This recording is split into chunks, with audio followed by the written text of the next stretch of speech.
नमस्कार, आप देख रहे हैं एनबीआई न्यूज। मैं हेमंत अधिकारी। इस वक्त कोरोना की महामारी ने विश्व त्रासदी है और भारत और नेपाल लॉकडाउन की स्थिति में, और खासतौर में भारत और नेपाल में जो खासतौर में मजदूर वर्ग उनको काफी दिक्कत आ रही है। और आप लोगों के लिए हम संदेश देने के लिए हम लेके आए हैं विजय जोली जी। वरिष्ठ नेता हैं, भारतीय जनता पार्टी से पूर्व विधायक हैं। वो दिल्ली विश्वविद्यालय से जनरल सेक्रेटरी और अध्यक्ष रह चुके हैं 80 के दशकों में, और वो विदेश मामलों को खास तौर में देखते हैं। करीब करीब 50 देश के करीब वो जो है भ्रमण कर चुके हैं। वहाँ के राजनायक, वहाँ के राष्ट्रपति, वहाँ के प्रधानमंत्री, सभी से उनके बहुत ही अच्छे संबंध हैं। और हम आप लोगों को जो है एनबीआई न्यूज में वहाँ को संदेश देने के लिए हम लेके आए हैं। विजय जी, एनबीआई न्यूज में आपका स्वागत है। नमस्कार।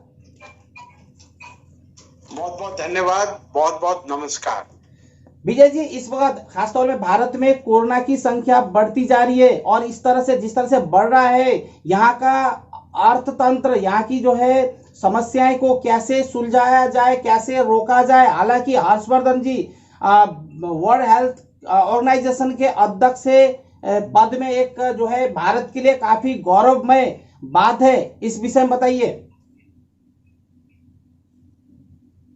देखिए, भारत प्रधानमंत्री नरेंद्र मोदी जी के नेतृत्व में इस कोरोना वायरस की महामारी के समय एकजुट हुआ है।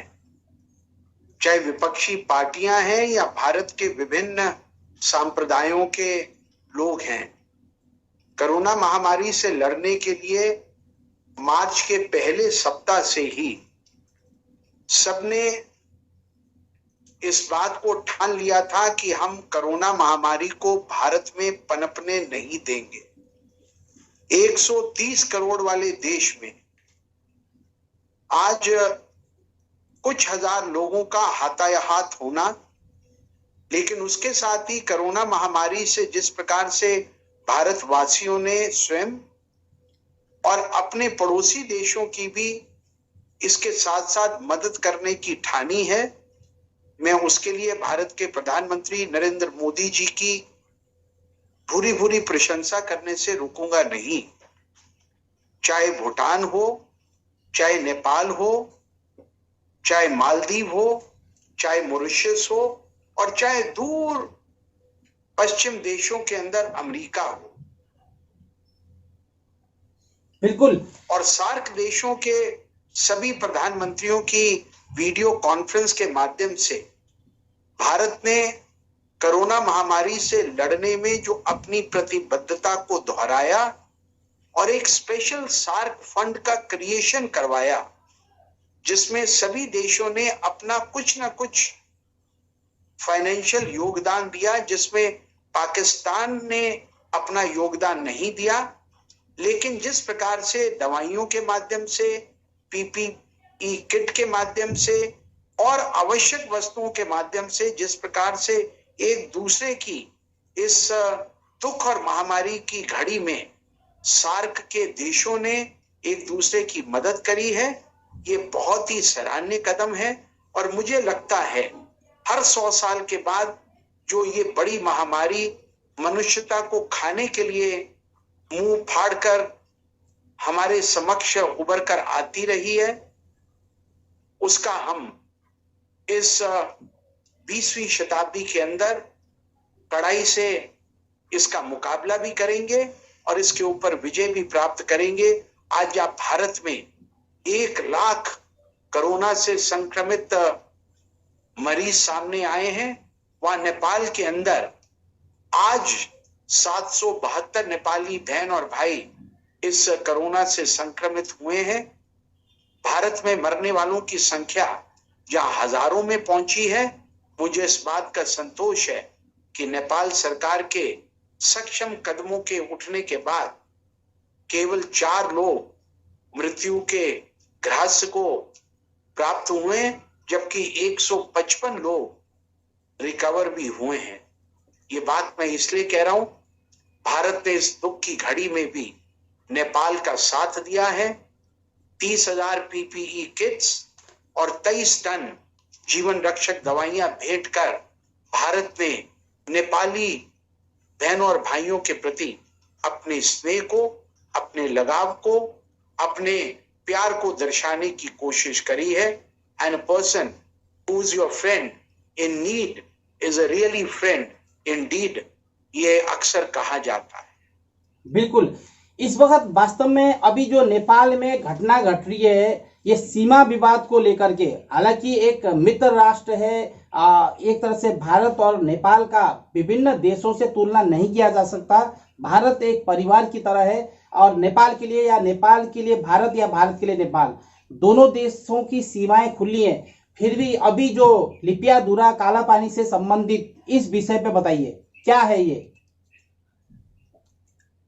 देखिए, मैं इसको कोई विवाद नहीं मानता। भारत ने अपने सीमा रेखा के अंदर, पिथौरागढ़ के अंदर जो एक छोटा सा स्थान है, जो कुछ 1000 किलोमीटर भी नहीं, कुछ 100 किलोमीटर से भी कम का एक छोटा सा ढर्रा है, जिसको आप काला पानी, सिंपुधारा और लिपू लेक के नाम से जानते हैं। वहां पर भारत ने अपनी सीमा के अंदर एक रास्ते का निर्माण किया है, ताकि वहां से कैलाश मानसरोवर जाने के लिए भारत से जो प्रति साल हजारों की संख्या में यात्री कैलाश मानसरोवर के दर्शन करने जाते हैं, जिनमें मूलतः हिंदू मूल के नेपाली भाई भी अपने दूसरे रास्ते से कैलाश मानसरोवर जाते हैं और भारतीय भी उस लंबे रास्ते से कैलाश मानसरोवर जाते हैं। उनको भारत के दूसरे रास्ते से, जो उत्तराखंड के रास्ते से है, अगर नेपाल के अंदर अगर भारत ने किसी क्षेत्र का अतिक्रमण करना होता, तो इससे पहले भारत नेपाल का पूर्ण तरह से अतिक्रमण कर चुका होता। लेकिन 2020 में इस प्रकार के बात को क्यों उभारा गया? क्योंकि नेपाल के अंदर जो आज की परिस्थितियां हैं, मैं बहुत ही सम्मान के साथ, बहुत ही कूटनीतिज्ञ और एक अंतरराष्ट्रीय विषयों का विशेषज्ञ होने के बाद, दुनिया के 87 देशों का दौरा करने के बाद, नेपाल के साथ मेरे बहुत ही घनिष्ठ संबंध रहे हैं। न केवल नेपाली कांग्रेस पार्टी के साथ, अपितु नेपाल की जो वर्तमान कम्युनिस्ट पार्टी भी है, उसके अनेक नेताओं के साथ मेरे पर्सनल संबंध हैं। मैं उनका बहुत आदर सम्मान करता हूं। आपके देश के अनेक मंत्रियों के साथ, सांसदों के साथ, मधेशी नेताओं के साथ, पहाड़ी नेताओं के साथ, नेपालों के राजदूतों के साथ मेरे भारत के अंदर अनेक वर्षों से बहुत ही निकटम संबंध रहे हैं। इसलिए आपको मेरी बात अगर हमेशा मीठी मीठी सुनने की आदत है, तो कभी कभी सच्ची बात को सुनते हुए कड़वाहट से भी कुछ सच सुनने की आदत डालिए।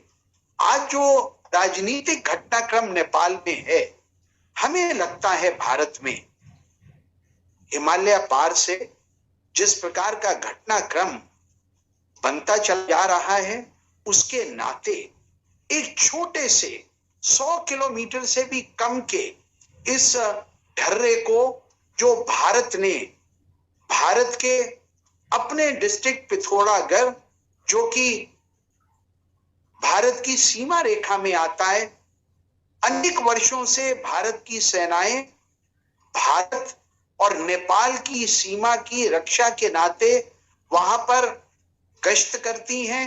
सेनाएं वहां पर बॉर्डर की चौकसी करती हैं और भारत ने अपनी सीमा के अंदर जब वहां पर बॉर्डर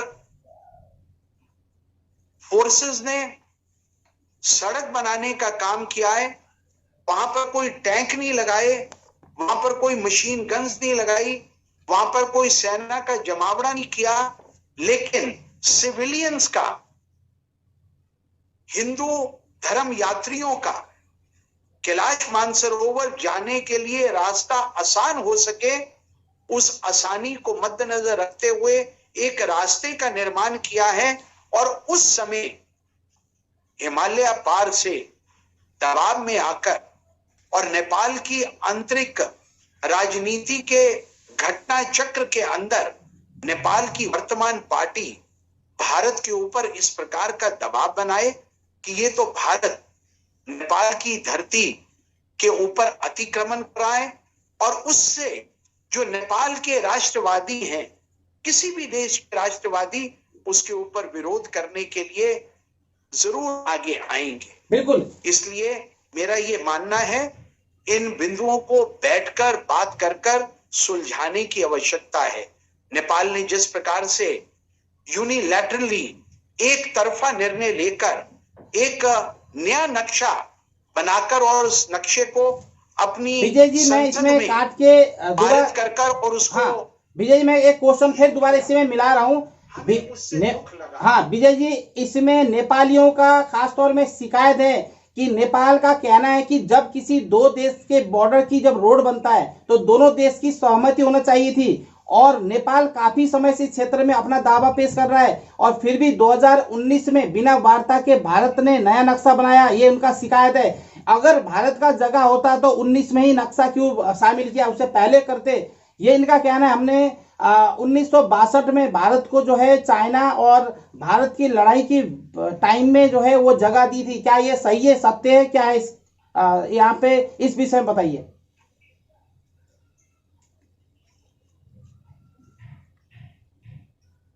मैं अपनी बात रख सकता हूं? हाँ जी हाँ रख सकते हैं। इस विषय बताइए जो मैंने पूछा था। हाँ जी, आप मेरी आवाज सुन रहे हैं? हाँ जी सुन रहा हूँ। हाँ जी बताइए, बोलिए। देखिए, मुझे समझ में नहीं आता, नेपाल हर बार भारत से कंप्लेंट ही करता रहता है। 2 वर्ष पूर्व नेपाल के अंदर जो आंतरिक घटनाक्रम हुआ, नेपाल ने जिस प्रकार से अपना नया कॉन्स्टिट्यूशन, नए संविधान की घोषणा करी, नेपाल ने अपने ही नेपाली मूल के मधेशी लोगों के इंटरेस्ट के विरुद्ध जाकर नेपाल के संविधान में उनके खिलाफ एक निर्णय लिया और नेपाल के अपने ही नागरिक, जहां पर पहाड़ी नेपाल के नागरिक हैं उतने ही मधेशी भी आपके नागरिक हैं, और जब उन्होंने प्रोटेस्ट किया तो नेपाल ने अपना पूरा नजला, नेपाल की सरकार ने भारत सरकार के ऊपर वो पूरा नजला ना केवल अपने डिप्लोमेसी के माध्यम से अपितु यूनाइटेड नेशन में जाकर भारत की कंप्लेंट कर दी। अब हमने तो नहीं आपको कभी कहा कि भारत को नेपाल के प्रति मन में गुस्सा है। आप तो गुस्सा इतना निकालते रहते हैं भारत के ऊपर जैसे भारत आपके कर्जे के नीचे दबा हुआ है। हम आपके पड़ोसी मुल्क हैं, हम आपको अपना भाई मानते हैं, हम आप पे विश्वास करते हैं, आप भी हम पे विश्वास करना सीखो। आप हमसे एक तरफ से हाथ मिलाते हैं और दूसरी तरफ से तड़क तड़क भारत को चपत मारने से आप बाज नहीं आते। हम आपके हाइड्रो प्रोजेक्ट्स के अंदर करोड़ों रुपए का अनुदान लगा देते, 100 करोड़ रुपए से आपका काठमांडू के अंदर इमरजेंसी का अस्पताल बना देते। भारत के प्रधानमंत्री नेपाल के विकास के लिए पूर्णता कटिबद्ध होने की घोषणा नेपाल में आके करते। उसके बावजूद आपको भारत की मंशा पर शक रहता है। एक थोड़े से किलोमीटर के रास्ते ढर्रे से, जहां पर हिंदू तीर्थ यात्रियों को जाने के लिए भारत अपनी सीमा के अंदर एक रास्ता बनाता है, आप उसके ऊपर तिल का पहाड़ बनाने की कोशिश करते हैं। क्योंकि नेपाल के राजनीतिक घटनाक्रम के अंदर, नेपाल की प्रेजेंट रूलिंग पार्टी के अंदर जिस प्रकार का अंतर विरोध है, मैं उसके अंदर नाम नहीं लेना चाहूंगा, सबको सब कुछ पता है। लेकिन अगर आप देश की अस्मिता के अंदर पड़ोसी देशों के साथ संबंधों को खराब करने की कूटनीति करेंगे तो उसके बहुत दूरगामी परिणाम होंगे। इसलिए पहले भी जब मधेशी आंदोलन हुआ था तब भी आपने भारत को प्रताड़ित किया था और तब भी हमने कहा था भारत नेपाल के अंदरूनी मामलों में दखलंदाजी करने का कभी भी पक्षधर नहीं रहा है। मधेशी आपके, पहाड़ी आपके, नेपाल आपका, नेपाल के हिमालय आपके, नेपाल के 77 जो जिले हैं आपके। आपको स्वयं निर्णय करना है कि किस प्रकार के संविधान की आपको आवश्यकता है।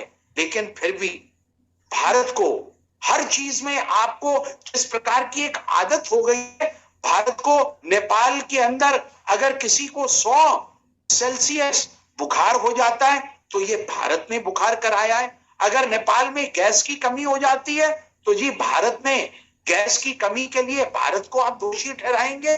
तो मेरी आप सब नेपाल के राजनीतिज्ञों से, नेपालियों से नहीं, जो राजनीति नहीं करते हैं उनसे नहीं, जो नेपाल की राजनीति में लोग हैं उनसे हाथ जोड़कर विनती है, एंटी इंडिया सेंटिमेंट्स को उभारने का काम नहीं करिए। जो भारत आपका टाइम टेस्टेड, सेंचुरीज ओल्ड आपका दोस्त है, आपका भाई है। अगर आपको कोई भारत से कोई शिकायत है, उसको मिल बैठकर आधिकारिक स्तर पर, राजनीतिक स्तर पर, सेक्रेटरी लेवल पर, एम्बेसडर लेवल पर डायलॉग के माध्यम से सुलझाने की कोशिश करिए। वाद विवाद से कोई इशू नहीं सॉल्व हो सकता। काठमांडू की सड़कों पर भारत विरोधी नारे लगेंगे, भारत को तोड़ने की बात होगी, तो हम भारतीयों को भी अपने हितों की रक्षा करना आता है और हम इस कूटनीति का जवाब कूटनीति से देना चाहेंगे। इसलिए यूनिलैटरल डिसीजन ना नेपाल ले और भारत तो कभी भी इस बात के लिए पक्षधर नहीं रहा। अगर भारत बांग्लादेश के साथ इतने साल पुराने अपने बाउंड्री इश्यूज को सॉल्व करने की सीरियसनेस प्रधानमंत्री नरेंद्र मोदी जी के समय में और उनके नेतृत्व में रख सकता है, तो नेपाल तो हमारा है। हमारा तो रोटी बेटी का संबंध है, हमारा कोई चाउमीन वाला संबंध नहीं है। इसलिए हमारी भावनाओं की कदर करिए, हमारे प्यार को बेकदरी से उसको यूनाइटेड नेशन में मत लेके जाइए, उसको चीन की राजनीति का हिस्सा मत बनाइए। आप भी हिंदू हैं, हम भी हिंदू हैं, आप भी भाई हैं, हम भी भाई हैं। मिल बैठकर दोनों भाई आपस में बात करेंगे और इनका हल निकालेंगे। लेकिन जब आपके प्रधानमंत्री ये कहते हमें सुनाई दे कि जो संक्रमण भारत से लोग लेकर आए हैं वो चीन और इटली से आए हुए संक्रमण से ज्यादा खतरनाक है, तो विजय जॉली को, डॉक्टर विजय जॉली को, आम भारतीय को ये सुनकर दुख लगता है। मैं तो ओली जी का बहुत सम्मान करता हूं। मैं तो नेपाल की कम्युनिस्ट पार्टी के भाइयों को अपना भाई मानता हूं। मैं नेपाल कांग्रेस पार्टी के लोगों को भी अपना भाई मानता हूं। मैं तो नेपाल में आने के बाद हर नेपाली को अपना भाई और बहन मानता हूं। तब अगर किसी बड़े नेपाली नेता के मुख से ऐसे शब्द मुझे सुनने को मिले तो मेरे दिल में भी दुख पैदा होता है। मुझे दुख मत दीजिए, मुझे मेरे कानों के अंदर वो तेल मत डालिए। ये मेरी आपसे इस इंटरव्यू के माध्यम से सभी नेपाल के भाइयों और बहनों से ये प्रार्थना है। हम आपको समझेंगे, आप हमें समझिए। 100 किलोमीटर से छोटे ढर्रे के ऊपर उसको भारत, चीन और नेपाल और यूनाइटेड नेशन का इश्यू बना देंगे तो हमें ये कहते हुए कभी दो राय नहीं होगी। ये कुछ कॉन्स्पिरेसी के तहत भारत और नेपाल के संबंधों को अब करने का एक प्रयास है और मैं इसको और कुछ नहीं कहना चाहूंगा। विजय जी इसमें अभी खासतौर पे भारतीय मीडिया के अभी जो हाल की घटनाक्रम मनीषा कोइराला को लेकर हुआ है कि भाई खाती यहाँ की है, गाती वहाँ की शब्द जो आया है, क्या भारतीय मीडिया को शोभा देता है? टीआरपी बढ़ाने के लिए आप कुछ भी कह दें तो क्या एक सम्मान स्वतंत्र लोकतंत्र के अंदर कहने का हक रखती है? वो नेपाल की ही नागरिक है, वो अपने देश के ऊपर कुछ भी बोल रही है, तो मीडिया को ऐसा बोलना चाहिए था? इस विषय बताइए। देखिए, मेरा ये मानना है कि मनीषा कोइराला नेपाल की बेटी है और भारत की बहन है। मनीषा कोइराला एक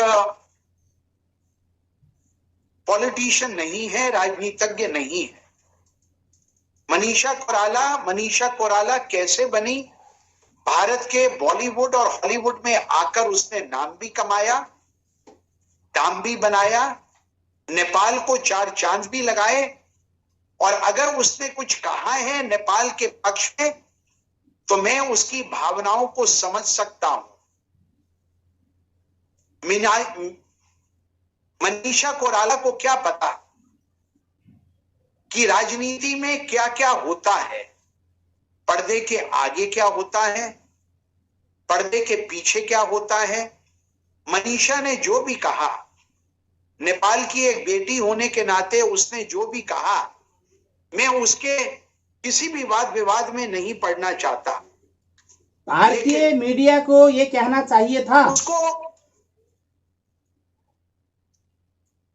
यथार्थ को जानकर अपनी बातों को बैलेंस रूप से जरूर रखना चाहिए था।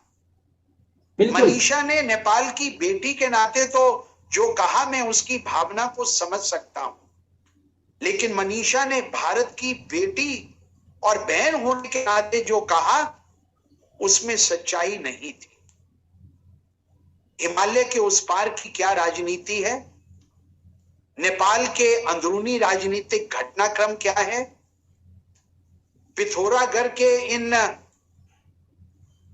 छोटे से काला पानी, लिपुधारा और लिपु लेक के ढर्रे से भारत कौन सा रास्ता कैलाश मानसरोवर के लिए बना रहा था, वो नेपाल पे अटैक करने के लिए नहीं, वो चीन के ऊपर सैनिक चढ़ाई करने के लिए नहीं।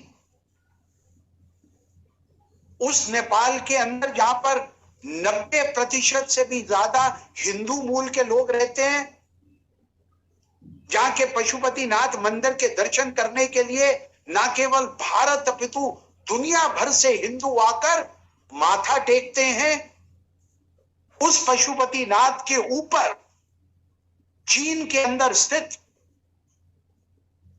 कैलाश मानसरोवर में जाने के लिए भारत ने अपनी सीमा के अंदर स्थित जो सड़क बनाई है उसको अनावश्यक रूप से, जिस प्रकार से चीन ने अपने क्षेत्र का अतिक्रमण करार दिया है, कम से कम मनीषा बहन को हमसे पूछ लेना चाहिए था। लेकिन उसने जो कहा, उसने अपनी समझ एक कलाकार की जितनी होती है उसके अनुरूप उसने उसका निर्वाह किया। हम कौन होते हैं अपनी बहनों और अपनी बेटियों के ऊपर मिथ्या कमेंट्स देने वाले। राजनीति हिमालय के पार से चली, नेपाल की तहराइयों से, उस छोटे से ढर्रे से होती हुई भारत को प्रताड़ित करने के लिए, भारत को कलंकित करने के लिए, उस भारत को जिसने कभी नहीं कहा कभी नेपाल भी मेरा था, कभी बांग्लादेश भी मेरा था, कभी ईरान भी मेरा था, कभी अफगानिस्तान भी मेरा था, कभी पाकिस्तान भी मेरा था। भारत तो अखंड राष्ट्र था, लेकिन आज भी कभी भारत ने अपनी सीमाओं को बढ़ाने की बात नहीं करी, क्योंकि भारत अपनी जो सीमाएं हैं उन सीमाओं के अंदर रहकर अपने लोगों की जान माल की रक्षा और सुरक्षा के लिए आज भारत के प्रधानमंत्री नरेंद्र मोदी जी के नेतृत्व में पीसफुल ढंग से, शांति प्रिय ढंग से न केवल अपने लोगों की कोरोना महामारी के समय रक्षा और प्रतिरक्षा करने में लगा हुआ है, अपितु सार्क देशों के लोगों की भी जान और माल की रक्षा में कल भी था, आज भी है और कल भी रहेगा। मेरे भोले भाले नेपाली मूल के बहनों और भाइयों को नेपाल के राजनीतिज्ञ जिस प्रकार से प्रोवोकेटिव स्टेटमेंट्स देकर भारत के खिलाफ नेपाली धरती के मूल मंत्र की भावनाओं को उकसाने का काम कर रहे हैं, वो ठीक नहीं है। ये बिंदु, ये बातें, ये वाद विवाद की बातें नहीं है। ये बातें डायलॉग के माध्यम से, सेक्रेटरी लेवल के माध्यम से, कोविड महामारी के समाप्त होने के बाद ही बातचीत के माध्यम से हल होनी चाहिए। इसलिए मैं कोई भी ऐसी स्टेटमेंट नहीं दूंगा जिससे दोनों देशों के संबंध खराब हो। हम चाहते हैं दोनों देशों के संबंध और प्रगाढ़ हो। अगर हम दोनों लड़ेंगे तो तीसरा देश, तीसरी शक्तियां भारत और नेपाल के ऊपर हंसेगी कि देखो, हमने दो भाइयों के बीच में दरार खड़ी कर दी है।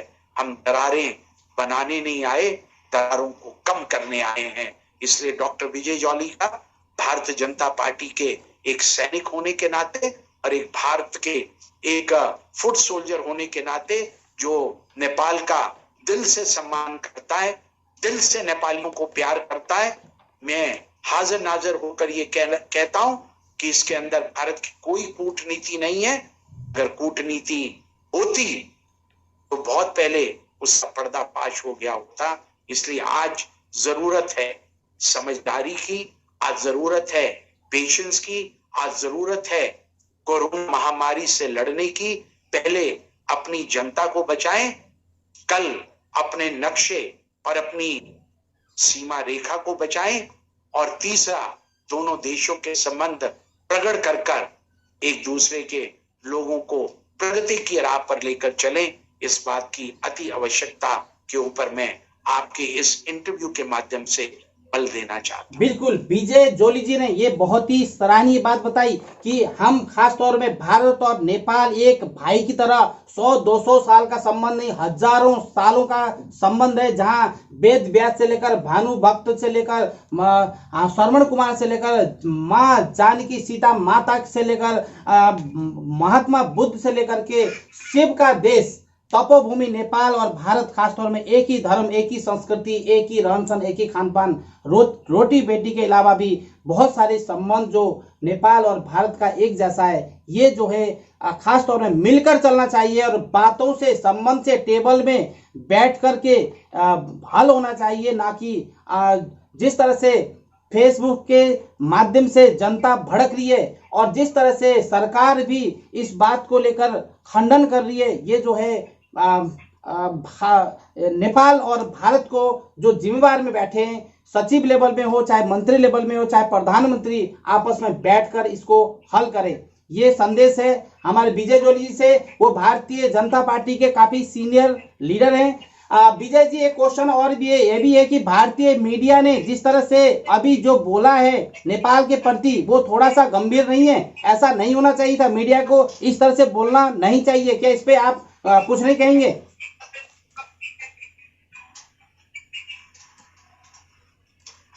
देखिए, भारत के अंदर मीडिया स्वतंत्र है। हाँ जी। मीडिया क्या कहता है या क्या मीडिया लिखता है, भारतीय जनता पार्टी, भारत के प्रधानमंत्री, भारत की सरकार का उसके ऊपर कोई अधिकार नहीं है। जिस प्रकार से नेपाल के अंदर नेपाल के राज्य तंत्र का, नेपाल की स्वतंत्र पत्रकारिता के ऊपर कोई प्रेशर पॉलिटिक्स नहीं रहती, वैसे ही भारत के अंदर हम पत्रकारिता की स्वतंत्रता के लिए कटिबद्ध हैं। लेकिन पॉलिटिकल क्षेत्र के लोगों को अपनी इंपॉर्टेंस का, देशों की संप्रभुता का, अपनी रिस्पॉन्सिबिलिटी का आभास करते हुए अपने शब्दों का चयन बड़ी समझदारी से करना चाहिए। मुझे अनेक वर्षों पूर्व भारत के पूर्व प्रधानमंत्री, भारतीय जनता पार्टी के वरिष्ठ नेता, जिनके साथ, जिनके नेतृत्व में मुझे अनेक वर्षों तक काम करने का सौभाग्य मिला, श्रीमान अटल बिहारी वाजपेयी जी ने एक पाठ पढ़ाया था। विजय जॉली, आपके शब्द किसी दोस्त को दुश्मन बना सकते हैं और आपके शब्द किसी दुश्मन को दोस्त बना सकते हैं। इसलिए शब्दों के बाण तीखे नहीं होने चाहिए। शब्दों की छाया के अंदर आपके दुश्मनों को भी आपकी दोस्ती की ठंडाहट महसूस होनी चाहिए। इसलिए दोनों देशों के राजनेता, चाहे वो किसी भी स्तर के हों, चाहे किसी भी राजनीतिक दल के हों, उनका दायित्व बनता है कि किसी भी वाद विवाद को देश की सीमा के बाहर उच्चारित नहीं होने दें। अगर कोई विवाद नाली के साइज का है, उसको नाला नहीं बनने दें। अगर कोई नाले का विवाद है तो उसे सीमित कर, संकुचित कर नाली का रूप देने की कोशिश करें। इसको संयमित डिप्लोमेसी की संज्ञा दी जाती है और इसको यह भी कहा जाता है, आप अपने शब्दों पे संयम रखें, मैं अपने मन पे संयम रखूंगा। लेकिन जब मिलेंगे, पानी पिएंगे, चाय पिएंगे, बातचीत करेंगे, एक दूसरे को समझेंगे, एक दूसरे के नक्शे को टेबल पर रखकर बीच का रास्ता निकालेंगे। अगर लड़ाई होती है तो हजारों लाखों लोग हताहत हो जाते हैं। कई माओं और बेटों के बच्चे भगवान को प्यारे हो जाते हैं। दोस्तों में किस बात की लड़ाई? हम तो दुश्मनों से भी लड़ाई करना नहीं चाहते। वो पाकिस्तान जिसने भारत में अनेक आतंकवादी भेजे, उस पाकिस्तान से भी भारत के पूर्व प्रधानमंत्री अटल बिहारी वाजपेयी ने लाहौर यात्रा कर शांति का पाठ उनको पढ़ाने की कोशिश करी थी। और अभी कुछ ही वर्ष पूर्व मेरे वर्तमान प्रधानमंत्री नरेंद्र मोदी जी ने अफगानिस्तान से भारत आते हुए लाहौर में स्पेशली उतरकर नवाज शरीफ साहब से भी हाथ मिलाकर शांति का पाठ पढ़ाने की कोशिश करी। और लेकिन जब ये नहीं समझे तो धारा 370 कश्मीर से हटाकर कश्मीर में जो पाकिस्तान के निफेरियस डिजाइन्स थे, उनके ऊपर पाकिस्तान को इंटरनेशनल फोरा में आईना दिखाने का भी काम अगर किसी ने किया तो भारत के अपने बाउंड्री के बीच में भारत के प्रधानमंत्री नरेंद्र मोदी जी ने किया। इसलिए मेरी आशा है भारत के प्रधानमंत्री मोदी और नेपाल के प्रधानमंत्री ओली, ये दोनों सुलझे हुए नेता हैं, सीजन्ड नेता हैं, एक्सपीरियंस नेता हैं। हमें इन दोनों पर विश्वास है और इन नए मैप का सुलझान अवश्य इनके सिप्पे सलार, इनके जॉइंट सेक्रेटरी लेवल के डिप्लोमैट्स, इनके वार्ताकार जरूर निकालेंगे। ये कोई मुद्दा लड़ने का नहीं है, ये मुद्दा सुलझाने का है। बिल्कुल। और मुझे आशा है नेपाल की जनता, नेपाल के पत्रकार, भारत की जनता, भारत के राजनीतिज्ञ और भारत के पत्रकार भी इसकी सीरियसनेस को समझेंगे। बिल्कुल। विजय जॉली जी, इन्होंने कहा है जो भी मामला है ये बड़ा तुल देने के बजाय इसको बातचीत से हल किया जा सकता है और हल होना भी चाहिए। दोनों भाई लड़ेंगे तो तीसरा मुल्क हंसेगा और तीसरा मुल्क इस पर तमाशा देखने के साथ साथ में वो कहीं ना कहीं अपना फायदा लेने की भी कोशिश करेगा। इसलिए जैसा भी हो, ये कोरोना की महामारी के बाद जहां तक हम पहला कदम हमारा कोरोना से निपटने का है, उसके बाद जो है सीमा विवाद भी जरूर हल होगा। ये विजय जोली जी खासतौर में राजनीतिज्ञ हैं, कई देशों के राजनीतिज्ञ, विदेश विभाग के वो देखते हैं, भारतीय जनता पार्टी के काफी सीनियर लीडर हैं। वो 80 के दशक से जो है भारतीय जनता पार्टी के सिपाही के तौर पर अभी तक लगातार कर्मठ तौर पर वो लगे रहे हैं। वो व्यापारी हैं, बिजनेसमैन हैं, प्लस उन्होंने जो पार्टी के लिए काम किया है वो मैं भी काफी सालों से विजय जी को जानता हूं, प्लस भारतीय प्रधानमंत्री नरेंद्र मोदी जी को भी मैं कई सालों से जानता हूं, लगभग 25 साल से मैं उनको जानता हूं। और उनका भावना जो है देश हित में, दुनिया भी जान गई है कि भारतीय प्रधानमंत्री नरेंद्र मोदी ने जो अभी सराहनीय कार्य किया है, जो कोरोना के ऊपर जिन्होंने विश्व में जो तरह से दवाइयां भेजी है, यहाँ तक कि अमेरिका तक को सप्लाई किया है, ये आज विश्व दुनिया जानती है। और आज भारतीय जनता पार्टी की तरफ से डॉक्टर हर्षवर्धन जी जिस हिसाब से वर्ल्ड ऑर्गेनाइजेशन के अंदर, हेल्थ ऑर्गेनाइजेशन में अध्यक्ष पद में बैठे हैं, ये एक भारत के लिए भी काफी गौरवमय बात है। और विजय जी, इस वक्त हम एनवीआई न्यूज में आके आपने संदेश दिया और हम लास्ट क्वेश्चन में जा रहे हैं। एनवीआई न्यूज के दर्शक को भी खासतौर में हम हमेशा हर किसी को बुलाते हैं तो जरूर कहते हैं, तो एनवीआई न्यूज के दर्शक को भी थोड़ा सा दो शब्द बता दीजिएगा, संदेश दीजिए। हम भारत और नेपाल के प्रगाढ़ संबंधों के लिए कटिबद्ध हैं। We promote people to people friendship between India and Nepal। और मुझे लगता है कि शायद पिछले जन्म में मैं नेपाल में जन्मा था, इसलिए मुझे नेपाल से प्यार है और प्यार रहेगा। और हम जो भी कर सकते हैं भारत नेपाल के संबंधों को और प्रगाढ़ करने के लिए और मजबूत करने के लिए हम अपने स्तर पे करेंगे भारत से। और आप सरीखे वरिष्ठ नेपाल के पत्रकार बंधुओं को, नेपाली भाइयों और बहनों से भी ये प्रार्थना है कि आप नेपाल से प्रयास करें, हम भारत से प्रयास करेंगे और दोनों देशों के नौजवानों को, दोनों देशों की पॉलिटिक्स को, दोनों देशों की राजनीति को आगे बढ़ाने का काम हम करेंगे। बिल्कुल, एनवीआई न्यूज में आके आपने संदेश दिया, इसके लिए बहुत बहुत धन्यवाद। नमस्कार। जय हिंद, जय नेपाल। जय नमस्कार। Subscribe to our channel by clicking the subscribe button.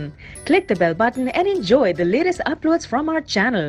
Subscribe to our channel by clicking the subscribe button. Click the bell button and enjoy the latest uploads from our channel.